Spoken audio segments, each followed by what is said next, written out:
Ya, terima kasih pemirsa, Anda masih setia bersama kami di segmen terakhir Managing the Nation with Tanri Abeng. Masih ada satu pertanyaan ternyata dari mahasiswa. Silakan.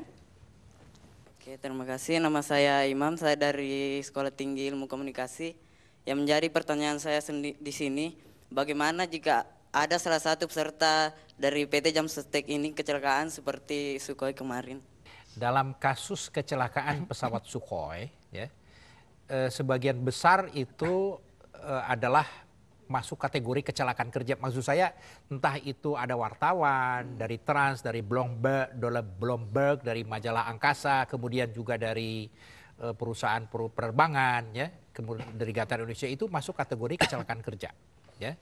Nah, itu dari 45 penumpang sudah tutup, tidak termasuk orang Rusia, ya, itu ada hampir 20 orang ternyata yang memang menjadi peserta Jam Sostek dan memperoleh santunan dari Jam Sostek. Ya. Nilainya?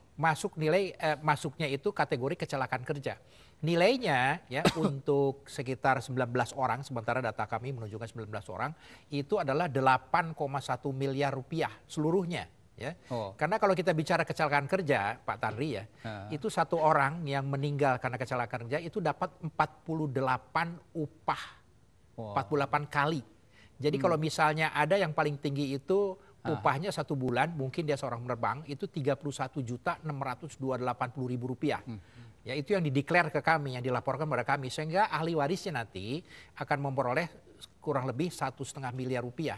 Memang kalau kita bicara nilai angka itu nggak ada artinya dibandingkan dengan kehilangan anggota keluarga yang kita cintai. Tetapi sekali lagi ada lalat yang di media cetak mengatakan 81, itu sebenarnya keliru, itu 8,1 miliar rupiah.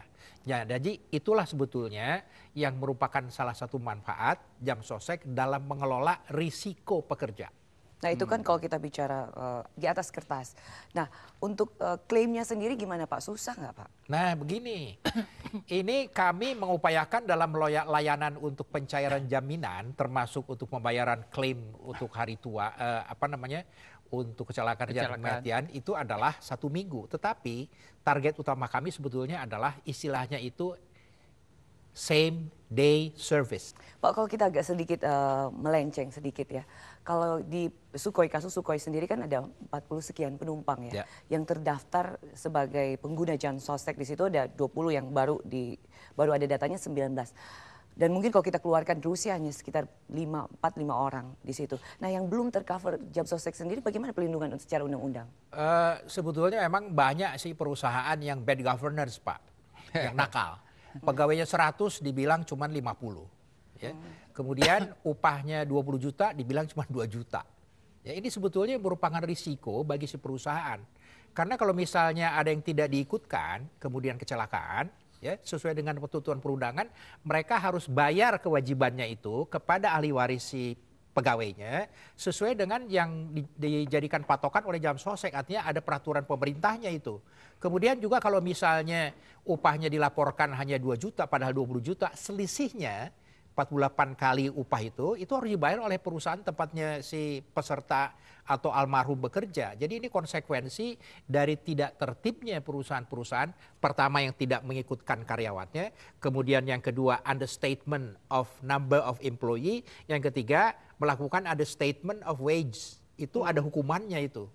Ya, jadi dalam hal ini saya himbau kepada perusahaan-perusahaan, jadilah peserta Jam Sostek karena ternyata satu, jelas manfaatnya, dan yang kedua ada tagline kami, untung ikut Jam Sostek. Wah, malam ini malamnya Pak Sinaga dan Jam Sostek ya Pak Tanri ya. Apa yang menjadi target Anda ke depan, apa yang mau diperbarui, dan target apa ya kira-kira yang menjadi prioritas Anda? Kembali lagi ada 3 ukuran tadi ya, terutama peningkatan manfaat, peningkatan kepesertaan, peningkatan layanan. Yang menjadi target utama kami, prioritasnya adalah peningkatan layanan. Ya. Dan ini ada satu modal yang sudah kami miliki dalam kaitannya dengan layanan, yaitu hasil dari survei yang dilakukan oleh Komisi Pemberantasan Korupsi. Ya. KPK. 2009 kami memperoleh nomor 3. Setelah PT Pos dan Pertamina. 2011, ini setiap 2 tahun dilaksanakannya, kami menjadi nomor 1 di antara BUMN-BUMN yang disurvei oleh KPK. Itu berarti kalau misalnya kami melayani pelanggan, melayani peserta, itu tidak ada hengki-pengki. Itulah yang sebetulnya dinilai oleh KPK. Dan mudah-mudahan ini sekali lagi menjadi modal, ini adalah trust building ya dari masyarakat, khususnya juga dari KPK, itu yang akan menjadi target kami untuk tahun-tahun berikutnya. Oke. Apa yang menjadi pembelajaran manajemen kita pada malam hari ini, Pak? Saya kira yang pertama tadi bahwa korporasi ataupun lembaga yang berpola sosial masih bisa dimanajemeni secara korporasi. Itu yang paling penting.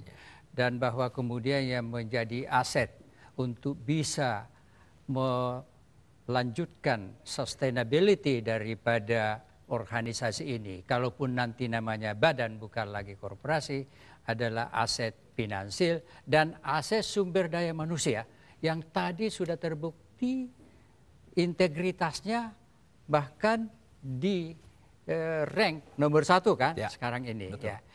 Mungkin yang paling penting saya kira adalah dalam konteks jaminan sosial, bagaimana jangkauan daripada badan ini nanti yang sekarang baru 30% yang resmi, tetapi mestinya kalau seluruh tenaga kerja baru 10%.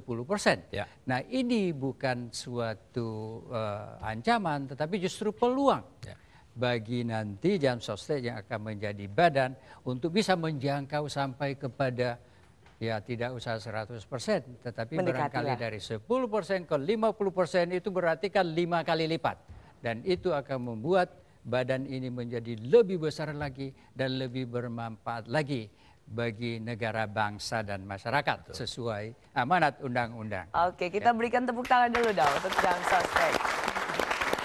Ya pemirsa, inilah diskusi kita malam hari ini, bagaimana kita meningkatkan risiko pekerja. Ada salah satu kunci, ternyata Anda harus menggunakan Jam Sostek, dan kalau Anda tidak mau risiko itu ditanggung oleh Anda sendiri, gunakanlah Jam Sostek, untung ada Jam Sostek. Oke pemirsa, malam hari ini sekian dulu, saya Rizka Ogi pamit, sampai jumpa di episode berikut dengan topik yang lebih menarik lagi.